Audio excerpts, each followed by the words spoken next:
जय श्री कृष्णा। राधे राधे। आइए सुनते हैं बैसाख मास महात्म्य। अध्याय 1। बैसाख मास की श्रेष्ठता। बैसाख मास की श्रेष्ठता, उसमें जल, व्यंजन, छत्र, पादुका और अन्न आदि दानों की महिमा है। भगवान नारायण, नरश्रेष्ठ नर, देवी सरस्वती तथा महर्षि वेदव्यास को नमस्कार करके भगवान की विजय कथा से परिपूर्ण इतिहास पुराण आदि का पाठ करना चाहिए। सूत जी कहते हैं, राजा अम्बरीश ने परमेष्ठी ब्रह्मा के पुत्र देवर्षि नारद से पुण्यमय बैसाख मास का महात्म्य इस प्रकार पूछा। ब्राह्मण, मैंने आपसे सभी महीनों का महात्म्य सुना। उस समय आपने यह कहा था कि सब महीनों में बैसाख मास श्रेष्ठ है। इसलिए यह बताने की कृपा करें कि बैसाख मास क्यों भगवान विष्णु को प्रिय है और उस समय कौन कौन से धर्म भगवान विष्णु के लिए प्रीतिकारक हैं। नारद जी ने कहा, बैसाख मास को ब्रह्मा जी ने सब मासों में उत्तम सिद्ध किया है। वह माता की भांति सब जीवों को सदा अभीष्ट वस्तु प्रदान करने वाला है। धर्म, यज्ञ, क्रिया और तपस्या का सार है।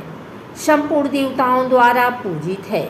जैसे विद्याओं में वेद विद्या, मंत्रों में प्रणव, वृक्षों में कल्प वृक्ष, धेनुओं में कामधेनु, देवताओं में विष्णु, वर्णों में ब्राह्मण, प्रिय वस्तुओं में प्राण, नदियों में गंगा जी, तेजों में सूर्य, अस्त्र शस्त्रों में चक्र, धातुओं में स्वर्ण, वैष्णवों में शिव तथा रत्नों में कौस्तुभमणि है।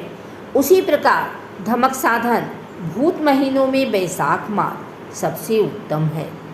संसार में इसके समान भगवान विष्णु को प्रसन्न करने वाला दूसरा कोई मास नहीं है। जो बैसाख मास में सूर्योदय से पहले स्नान करता है, उससे भगवान विष्णु निरंतर प्रीति करते हैं। पाप तभी तक गर्जते हैं जब तक जीव बैसाख मास में प्रातःकाल जल में स्नान नहीं करता। राजन, बैसाख के महीने में सब तीर्थादि देवता बाहर के जल में भी सदैव स्थित रहते हैं।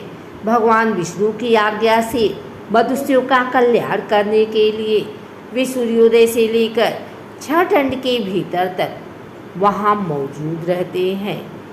बैसाख के समान कोई मास नहीं है। सतयुग के समान कोई युग नहीं है। वेद के समान कोई शास्त्र नहीं है और गंगा जी के समान कोई तीर्थ नहीं है। जल के समान दान नहीं है। खेती के समान धन नहीं है और जीवन से बढ़कर कोई लाभ नहीं है। उपवास के समान कोई तप नहीं। दान से बढ़कर कोई सुख नहीं।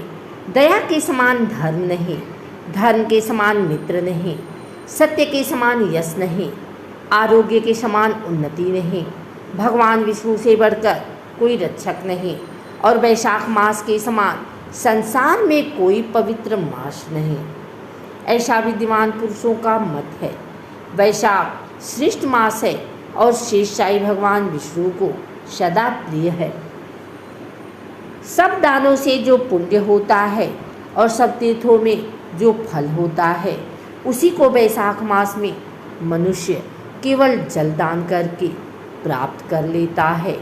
जो जलदान में असमर्थ है, ऐसे ऐश्वर्य की अभिलाषा रखने वाले पुरुष को उचित है कि वह दूसरे को प्रबोध करे, दूसरे को जलदान का महत्व समझावे। यह सब दानों से बढ़कर हितकारी है। जो मनुष्य बैसाख में सड़क पर यात्रियों के लिए प्याऊ लगवाता है, वह विष्णु लोक में प्रतिष्ठित होता है। नृपश्रेष्ठ प्रपादान, पौसला या प्याऊ देवताओं, पितरों तथा ऋषियों को अत्यंत प्रीति देने वाला है। जिसने प्याऊ लगाकर रास्ते के थके मादे मनुष्यों को संतुष्ट किया है, उसने ब्रह्मा, विष्णु और शिवादि देवताओं को संतुष्ट कर लिया है। राजन, वैशाख मास में जल की इच्छा रखने वाले को जल, छाया चाहने वाले को छाता और पंखे की इच्छा रखने वाले को पंखे देना चाहिए।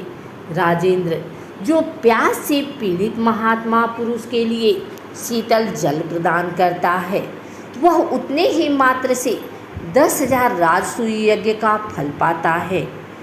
धूप और परिश्रम से पीड़ित ब्राह्मण को जो पंखा डुलाकर हवा करता है, वह उतने ही मात्र से निष्पाप होकर भगवान का पार्षद हो जाता है।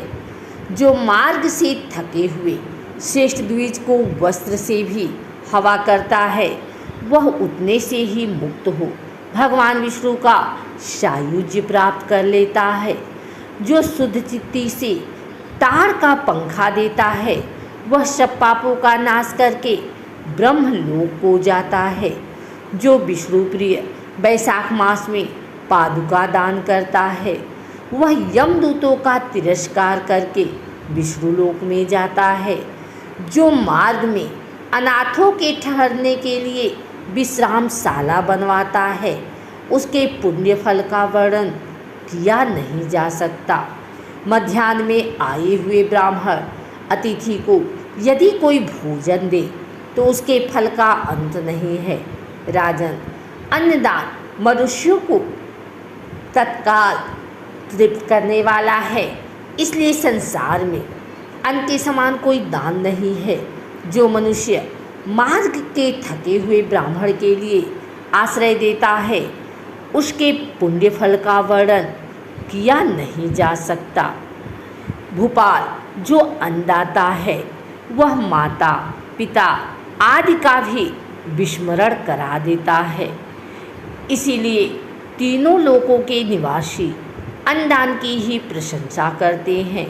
माता और पिता केवल जन्म के हेतु पर जो अन्न देकर पालन करता है, मनीषी पुरुष इस लोक में उसी को पिता कहते हैं।